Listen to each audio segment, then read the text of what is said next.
이 서울시 마을버스에서 외국인 기사님을 보게 될 수도 있다고요?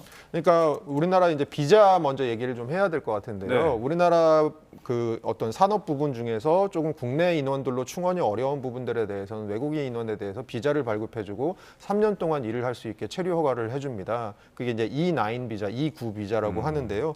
E9 비자에 지금 서울시가 뭘 하고 있냐면 예. 국무조정위원회에다 건의를 했습니다. 그래서 마을버스 기사도 E9 비자 발급 대상에 운수업, 마을버스 기사를 포함한 운수업을 좀 포함해주고 그 다음에 이 비자에 대한 체류 조건도 3년에서 좀 5년으로 좀 늘려달라. 네. 뭐 이런 것들을 지금 건의한 상황인데요.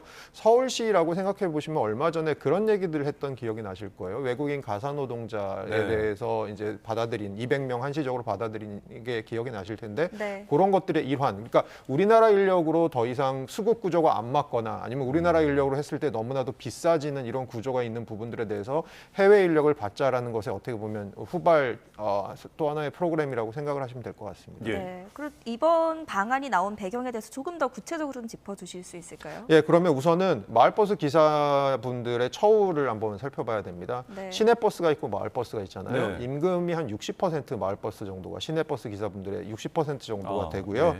지금 현재로 이분들의 연령 구조를 보면 굉장히 고령화가 돼 있습니다. 아무래도 마을버스에서 경력을 쌓고 시내버스로 넘어가시거나 아니면 마을버스가 좀 처우가 열악하니까 다른 택시나 뭐 배달 쪽으로 넘어가시는 젊은 분들이 많다 보니까 네. 여기서 지금 65세 이상이 지금 서울 기준으로 마을버스 한 45% 육박하고 있는 분입니다. 그러니까 네. 굉장히 고령화돼 있는 구조고요.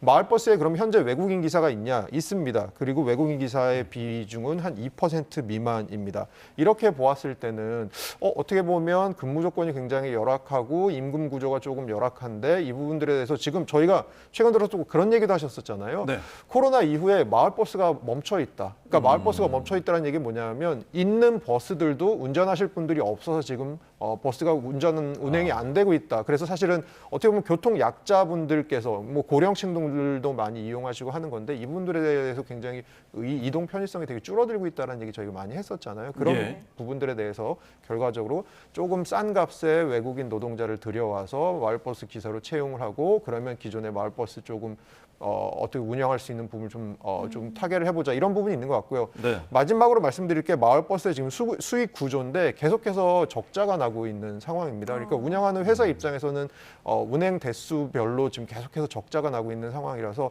어쨌든 간에 조금 싼 인력을 쓰고 마을버스의 운행 빈도도 좀 늘리면서 결국 이것들을 타개할 수 있는 방법 이것으로 서울시가 아마 외국인 노동자의 고용 얘기가 나온 것 같습니다. 네, 네. 일단 서울시에서 추진이 되고 있고 배경에 대해서 짚어주셨는데 일단 노동부는 뭐 이 적합성에 대해서 좀 신중히 검토를 하겠다는 입장을 밝혔고요. 그럼 교수님께서 보시기에는 제일 이런 것들이 외국인이라고 하면은 교통 문화도 좀 다를 거고 법규도 우리나라에서 또 새롭게 좀 공부를 해야 될 부분이 있을 것 같은데 정말 불가피한 부분인지 아니면 조금 시기상조인지 어떻게 보시나요?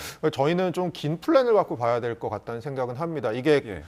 매 건이 이런 일이 있을 때마다 그럼 외국인 노동자 수급하면 되는 거 아니라고 하기보다는 사실 외국인 노동자 저희가 다른 부분이긴 하지만 수산업이나 농업 같은 경우는 E9 비자로 우리나라로 들어오신 분들이 3년을 못 채우고 중간에 떠나시는 경우가 굉장히 많습니다. 예. 우리나라 같은 경우는 어떻게 보면 외국인 노동자들이 좀 적응하기 힘든 구조, 언어적인 장벽 이런 것들도 있을 수 있고요. 그러면 한시적으로 문제가 생기니까 또 이렇게 받아들이자라고 하는 것보다는 이분들이 들어와서 조금 더 일을 오랫동안 할 수 있는 환경 같은 것들을 어떻게 하면 만들어서 이 구조들을 타개할 수 있을까? 그리고 또 하나 생각해 봐야 될 중요한 부분은 그러면 지금 우리나라 분들 중에서 마을버스 업계에서 종사하고 계신 분들의 처우는 그러면 어떻게 되는 건지 아무래도 싼 외국인 인력이 들어오다 보면 기존에 계시던 분들 우리나라 분들에 대한 처우도 조금 임금 같은 것이 안 좋아질 가능성도 있거든요. 예. 그럼 그런 것들에 대해서 어떻게 할 건지에 대한 조금 더 큰 플랜이 있는 상황에서 제도가 시행되면 하는 바람은 있습니다. 네, 제도에 혼선이 생기지 않도록 철저한 검토가 좀 필요해 보입니다.